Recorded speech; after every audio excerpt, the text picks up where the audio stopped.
Hey, everybody. Welcome to The Indie Show, a talk show for creatives. I'm your host, Joey Vitale. With me today, I'm so excited, is Katie Speetzen.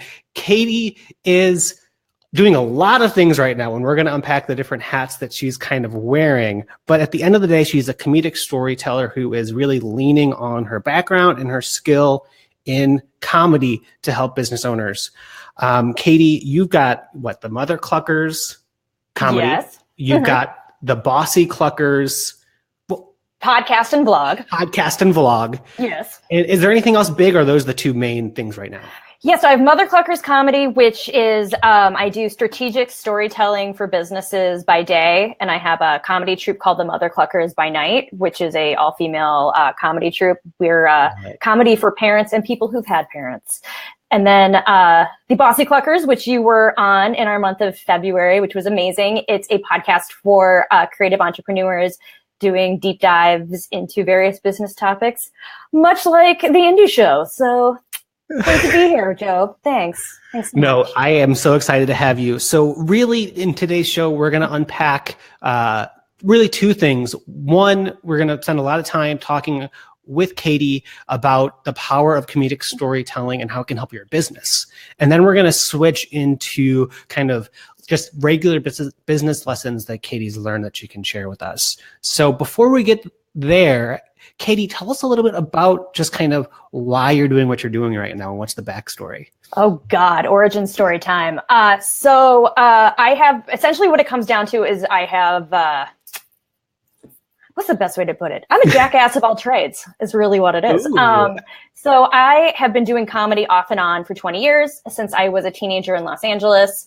I went to Northwestern University where I continued and did some sketch comedy and some stand-up there, even though my major was history because, that made sense.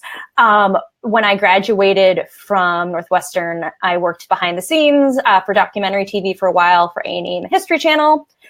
I pivoted, I got my master's in ed and taught middle school for the Chicago Public Schools, which was awesome and roughly my maturity level. So it all worked out great.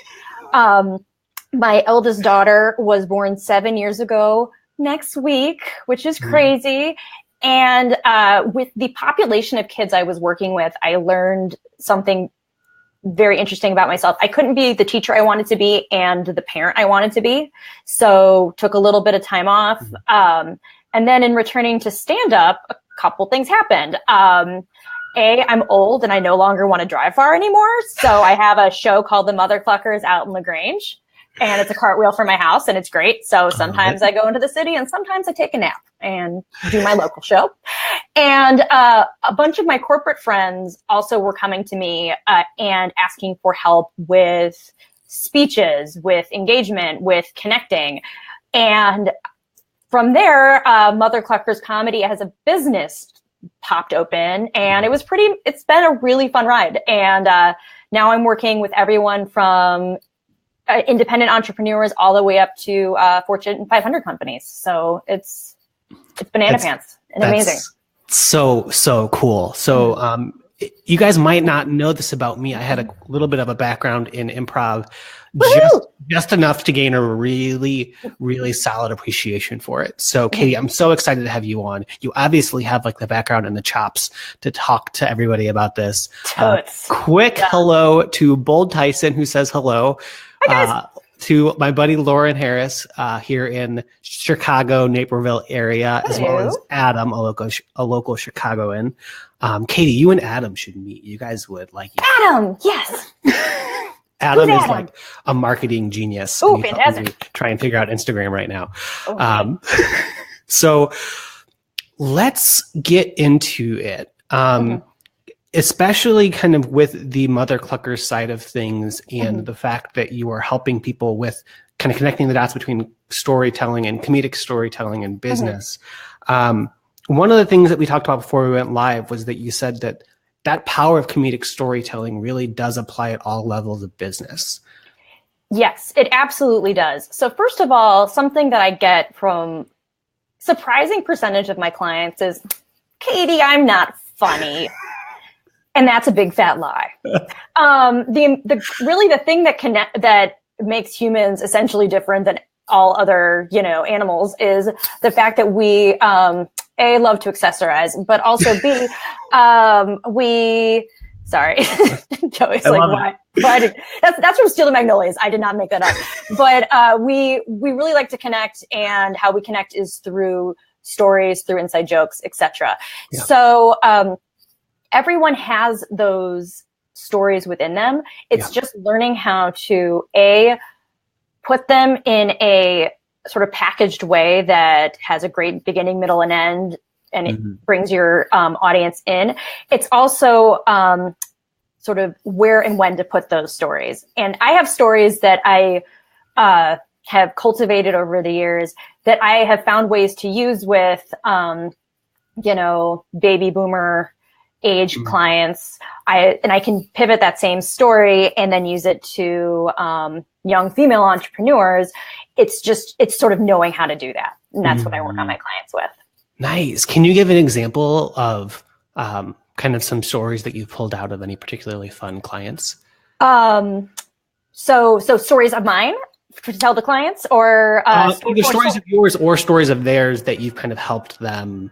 Sort of. All right. So a client that I have had, so I just had a client, Al Eidenberg, just ran for District 17 state representative. And it was so awesome to work with her. She's just a really cool, smart lady. Yeah. And I loved hearing the story of how she sort of got her love of politics came from her grandmother, and her grandmother was really interested in local elections. And she, it's Al's story, so I don't want to tell too much of it, but it was great just sort of having what started off as just a conversation just about her grandmother. We were able to take this really beautiful, poignant, fantastic story that really hit the nail on the head of the situation, that really connected her to her audience big time and showed authentically why she was running without being that boring. What I try to get my clients away from is what I call resume speak. Like,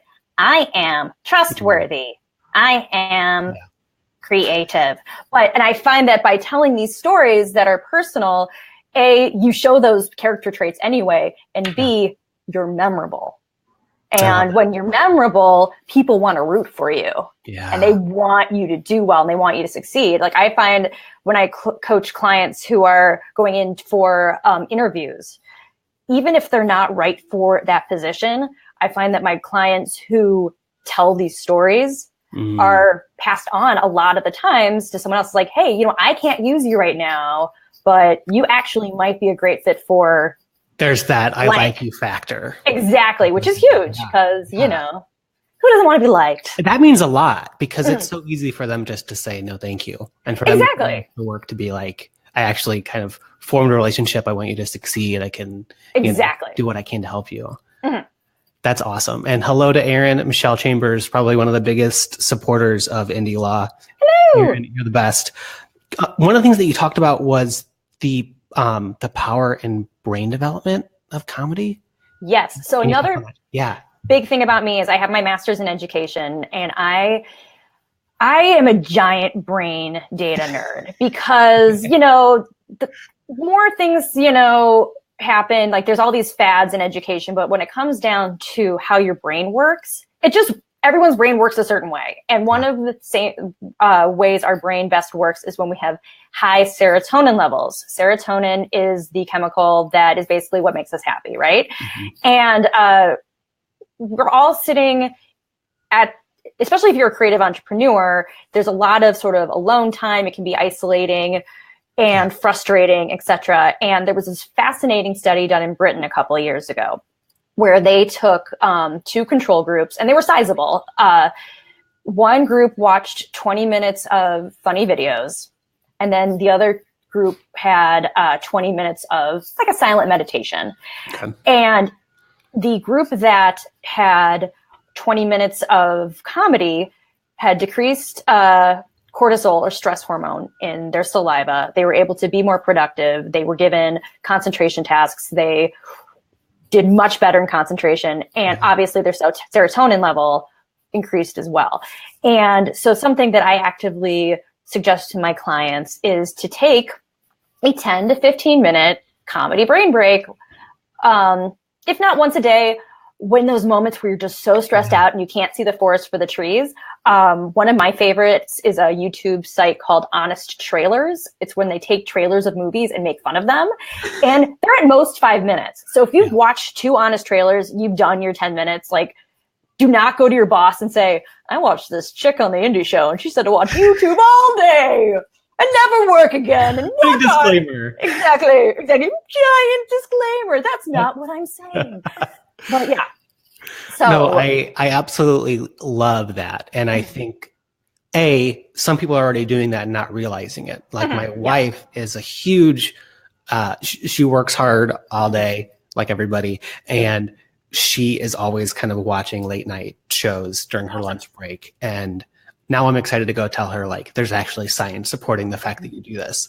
But I think that that's a great alternative to, like, I need a break, I'm going to go hop on Facebook, and then you get a time suck.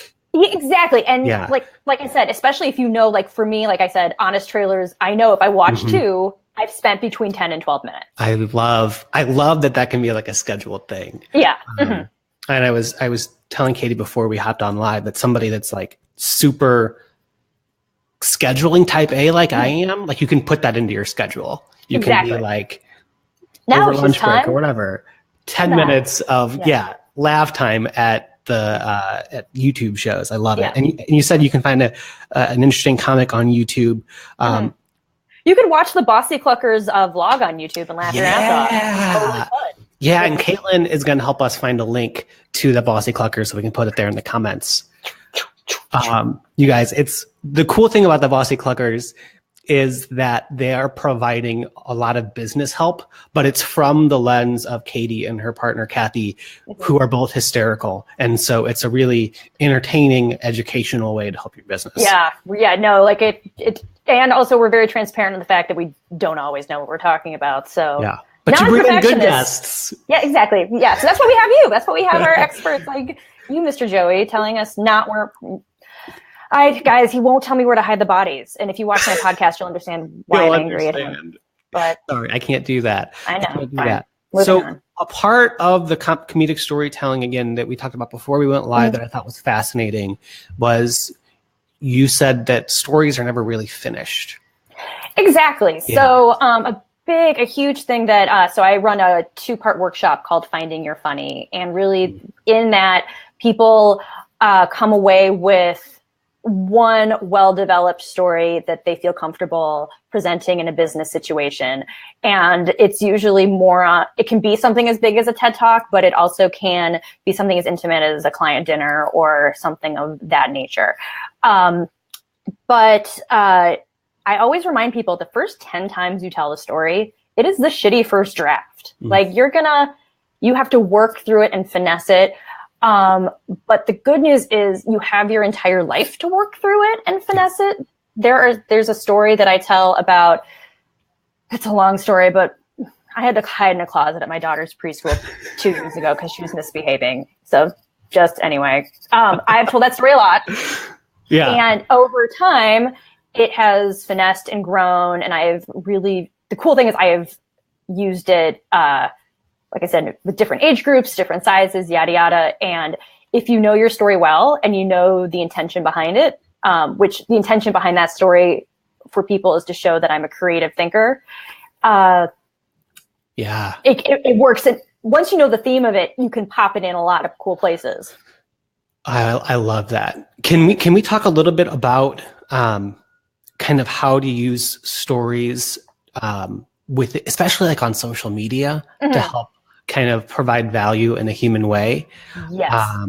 Alan Lewis, if we can maybe share her out, I want to mention her because we connected maybe a year ago and she introduced me to this idea of telling stories online. And like you've alluded to, especially if there's like a beginning, middle, and end to the story, you can use those different sections of the story to kind of tell that story across different platforms on different pages. Do you have any advice for people in kind of how to improve their storytelling when they're marketing? Great question. First of all, practice makes perfect. Yeah. Don't be afraid to try new ideas if they seem wonky and weird. For me, actually, I think the best tool right now for stories is the aptly named Instagram stories. Yep. I think what I love about Instagram stories is it's a way to show your personality and your branding and who you are as an individual without sort of overwhelming your audience's Instagram page, for example. Right. Same thing with Facebook stories, it's just sort of, they're these little snippets. And my favorite thing about Instagram stories that they've recently done is you now can do highlights where you have you can take your favorite stories. So if you've had something really cool, interesting happen over the last 24 hours, because the Instagram stories do disappear after 24 hours, it's a way to sort of portray your brand in sort of a more cinematic way. Yeah. And that's the way my brain thinks, is sort of more visually cinematic than I'm learning Twitter begrudgingly, but yeah, I think we all kind of are learning Twitter right now. Begrudgingly. Yeah, I'll let you know when I crack that nut. Thank you. So I just want to kind of stop here for anybody who might be tuning in live for the first time. Welcome to the Indie Show. I'm your host, Joey Vitale. Here's Katie Speetzen.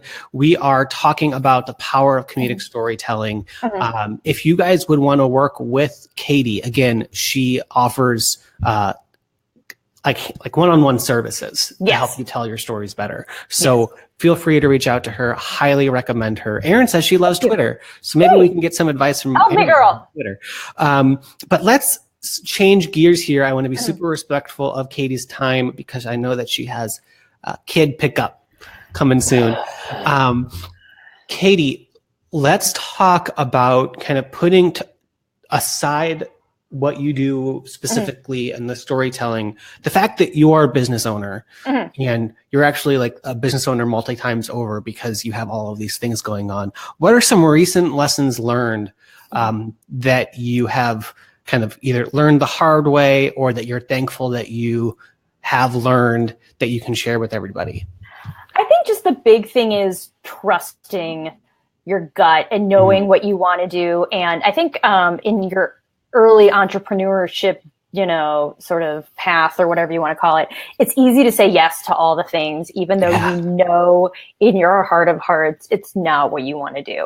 Like a big lesson for me is, so I do my show out in the Chicago suburbs, and since the beginning of my business, I've looked at my Mother Clucker shows not as my really my revenue generator. I've looked at it as something that forces me to write once a month and perform once a month, because a lot of our audience, we're really lucky. We have a really large repeat audience. So since I'm always hosting, I have to have new stuff for them every month, which is great. But really it's just about, it's about the fun part for me. And on the one hand, it's been really great because we've had a lot of positive reactions from the community wanting us to do other shows. That's great. But at the same time, I only have so many hours in a day. I do have 2 small children, and I do have to grow Mother Clucker's comedy as a brand from the business perspective and corporate clients and that like. So I got some really great advice from our mutual friend, Kathy Dearest, recently, which is to create she didn't put it this way, but create your yes calendar for the year. Like decide how many extra shows for me, for example, do I want to do a year outside of my regular thing. And I've decided that 2 a year is great. And then the piece that Kathy said, which was awesome, was, and then just say, gosh, I already have my spots filled for this year. I will totally reach out to you when my spots open next year. And it takes the pressure off of feeling like you have to do all the things. Yeah, totally. And because otherwise you can feel like a jerk, because I want to. It's not like, I don't want to, but at the same time, you have to stay true to your vision of what your business is going to be. Otherwise, you'll burn out. Love it. 3 things. 1, again, shout out to Kathy Dearest. She's amazing. 2, I love that you're saying no. And pro tip, as someone who also has to do it, it can be really helpful to pre-write that type of a no message ahead of time. Oh God, yeah. Just so that you're not rewriting it each time, and it's a copy and paste job. 3rd thing, where was I going to go with that? How I have been, I guess, doing something similar. And I think that it's especially like saying no to other options, but also saying no to some ideas that you're having. Ooh. And really figuring out which things you want to say yes to. Because as creatives, like I'm a lawyer. I'm not really like a artsy business owner, but you got a peacock behind your head. But right. But what makes me creative is I'm always like, well, I could do this. And I think it's really powerful to say no, not just to other people, but also to yourself. And you don't lie, honey. Yeah. Two of the things that I've started doing, and I'm no pro at it, but I'm learning, is I kind of ask myself two questions. One, is this a 10x opportunity? So is this something with my limited time that can really 10x the business? Like, is it really worth that time? Yeah. And if not, am I willing to call this thing a passion project? And if not, then I don't do it. Yeah, cool. And for anybody who's interested, Caitlin Allen, my assistant, and I are really trying to put together like a spreadsheet that can allow us to kind of mind map that out. And of course, so you partner with Kathy Austin. I told this to Kathy, and she was like, "Oh yeah, there's a name for that. It's a thing." Yeah. So Kathy knows like all of like the business terminology, which is why she's half of the Bossy Cluckers. Like she's amazing. Yeah, I'm the wild card one spinning top off in the corner, and she's like, "Yo, rein it in, Speetzen. This is a business podcast. God damn it." Yep, that's pretty much it. I love it. Can you, before we end off, can we just circle back to that topic of